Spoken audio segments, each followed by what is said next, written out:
Hello everyone, ఎలా ఉన్నారు?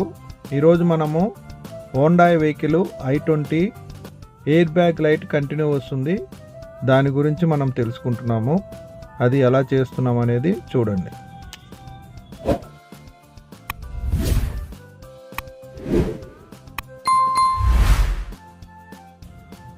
చూసారా, ఇక్కడ ఎయిర్ బ్యాగ్ లైట్ కంటిన్యూ ఉంటుంది. బండి స్టార్ట్ అయినా కూడా లైట్ ఉంటుంది.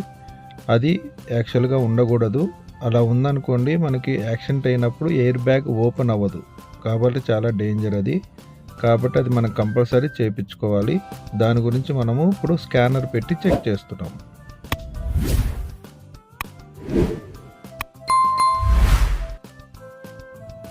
చూసారా, స్కానర్లో మనకి driver air bag resistance high అని చూపిస్తుంది, అంటే ఫెయిల్ అయిపోయింది. దాన్ని స్పైరల్ కేబుల్ అని కూడా అంటారు.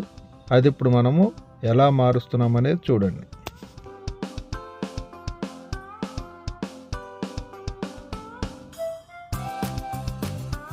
స్పైరల్ కేబుల్ మార్చాలంటే ఫస్ట్ స్టీరింగ్ సెంటర్ ఉండాలి, ఆ తర్వాత ఎయిర్ బ్యాగ్ ఓపెన్ చేయాలి, స్టీరింగ్ వీల్ ఓపెన్ చేయాలి, తర్వాత మనకి స్పైరల్ కేబుల్ వస్తుంది.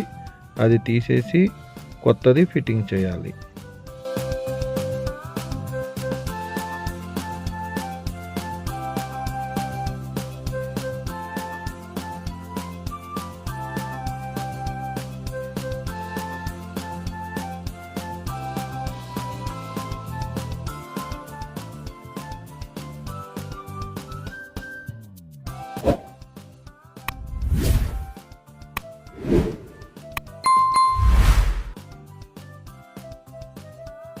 ఇలాంటి టెక్నికల్ ప్రాబ్లమ్స్ చూడాలంటే లైక్ చేయండి, సబ్స్క్రైబ్ చేయండి. Thank you.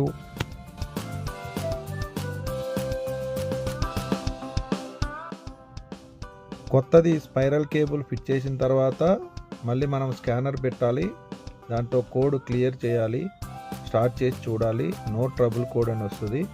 ఇప్పుడు సక్సెస్ అయిపోయినట్టే. స్టార్ట్ చేసిన తర్వాత మీటర్లో కూడా లైట్ పోతుంది. ఇప్పుడు వెహికలేజ్ ఓకే ఉంది. రన్నింగ్లో కూడా మనకి ఏమైనా యాక్సిడెంట్లు అయినా కూడా ఎయిర్ బ్యాగ్ ఓపెన్ అవుతుంది. No tension. ఇలాంటి ప్రాబ్లమ్స్ వచ్చినప్పుడు కంపల్సరీ చేయించుకోవాలి. దీనికి మనకి ఒక 3000 ఖర్చు అయింది. రోడ్ టెస్ట్ కూడా ఓకే ఉంది. Right, thank you. ఇలాంటి వీడియోలు చూడాలంటే లైక్ చేయండి, సబ్స్క్రైబ్ చేయండి. Thank you.